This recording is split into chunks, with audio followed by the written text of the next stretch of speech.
After 4 weeks of widespread Yellow Vest protests, French President Emmanuel Macron addressed the nation Monday. Macron began his speech by condemning any violence that had occurred during the protests. He also addressed the anger some French citizens felt and asked the public to give his administration another chance. France has been embroiled in protests over rising fuel costs, brought about, in part, to reduce the country's greenhouse gas emissions and to fund renewable energy. And although the government has withdrawn the gas tax, many are still upset over France's widening economic inequality, with Saturday's demonstration seeing more than 100,000 people turn out across the country.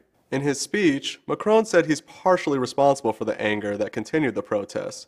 He promised an increase in the minimum wage and sweeping economic reforms, especially with respect to college graduates being able to find work. Macron also said the country couldn't afford to revisit a fortune tax as some protesters demanded, but he said he will make sure large companies pay their fair share of taxes. He concluded by saying the government will not abandon his promises and will work to resolve the crisis with dialogue, respect, and commitment.